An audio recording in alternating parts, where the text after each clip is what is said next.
ગુજરાતની અંદર ગઈકાલે એટલે કે રવિવારે કેબિનેટની બેઠક મળી. આમ તો ગુજરાતની અંદર ત્રીજી વખત રવિવારે કેબિનેટની બેઠક મળી. આ બેઠક બાદ રાજ્ય સરકારના બે મંત્રીઓએ પત્રકાર પરિષદ કરી રહ્યા હતા અને એમાં પહેલો એક સવાલ આપણે પૂછવો છે. ઉત્તર ગુજરાતની એક કહેવતને લઈને ઋષિકેશભાઈ કહેવત કહી રહ્યા હતા કે બરીથી મતલબ રાખો, પાડાપાડીથી મતલબ ન રાખો. અને આ ઈશારો સદસ્યતા અભિયાન તરફ જાતો એવું લાગતું હતું. ભાઈ આમાં એ મંત્રીની જે ખાનગી વાત ક્યાંક રેકોર્ડ થઈને તમે જે ન્યૂઝ રૂમના માધ્યમથી ગુજરાતને બતાવી, એમાં ઋષિકેશભાઈ એવું કહે છે કે રાખવા હોય તો રાખે ને કાઢી મૂકે. મંત્રીની આ ઓકાત અને આ હાલત છે. શું કેબિનેટ મીટિંગની ચર્ચા? બધા મંત્રીની ઉપર લટકતી તલવાર, બધાને એમ છે રાખવા હોય તો રાખે, નહીં તો તેલ લેવા ગયો. મંત્રીની આટલી ઓકાત હોય, એ મંત્રી એમ કે કેબિનેટ મીટિંગ થઈને કેબિનેટમાં આમ કર્યું. શું કેબિનેટ ને કેવી મીટિંગ ને કેવો નિર્ણય? તમે પોતે જ અત્યારે ડરો છો કે રાખશે કે નહીં રાખે. તમારા ઠેકાણા નથી અને તમે ગુજરાતને છેતરવા એવું નીકળ્યા છો કે જાણે મોટી તોપુ તોડી નાખી હોય એવી રીતે કે આમ નિર્ણય કર્યો કેબિનેટમાં, તેમ નિર્ણય કર્યો. પેલા તમારું જો તમને રાખશે કાઢી મૂકશે એનું ઠેકાણા નથી. એટલે આ ગુજરાતની ભાજપની હાલત છે.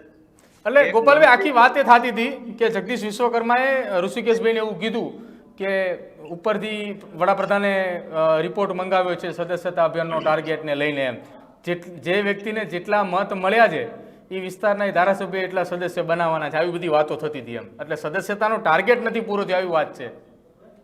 નહીં પણ વડાપ્રધાને કેટલા સભ્યો બન્યા એનો રિપોર્ટ મંગાયો.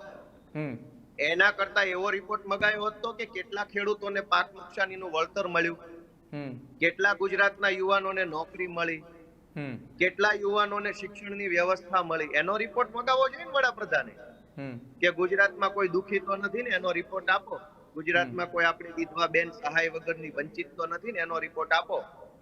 આ અતિવૃષ્ટિ થઈ, પૂર આવ્યા અંકલેશ્વરમાં, ભરૂચમાં, વડોદરામાં પૂર આવ્યા, તો કોઈ નાનો માણસ સહાય વગરનો બાકી તો નથી રહી ગયો ને, એનો રિપોર્ટ આપો. એવો રિપોર્ટ કેમ વડાપ્રધાને નો માંગ્યો?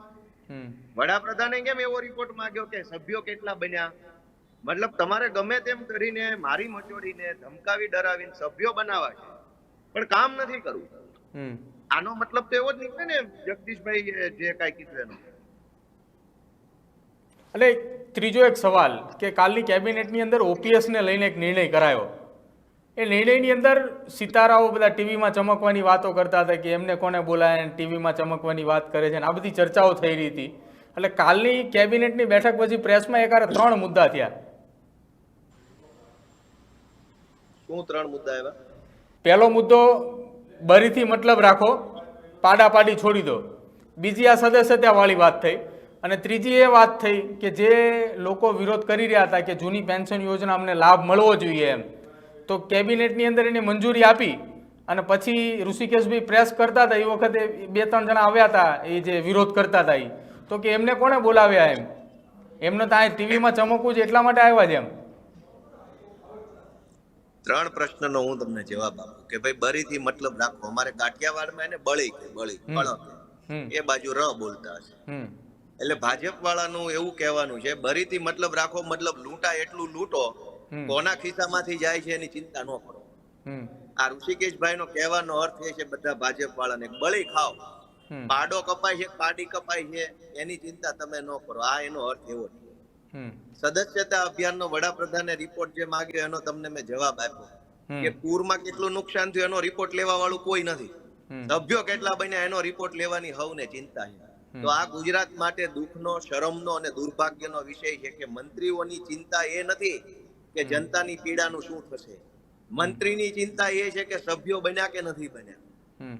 અને ત્રીજો પ્રશ્ન જે તમે અત્યારે કીધો કે આ મીડિયામાં ચમકવા માટે આવ્યા છે. મીડિયામાં ચમકવા તો એ પોતે આવ્યા છે. એને ખબર નથી કે એને રાખશે કાઢી મૂકશે, છતાંય ટીવીમાં આવીને બેઠા છે ને મોટી મોટી વાતો કરવા કે અમારી સરકારે આમ કરી નાખ્યું, તેમ કરી નાખ્યું. ઠેકાણા તો એની ટિકિટ નાય નથી.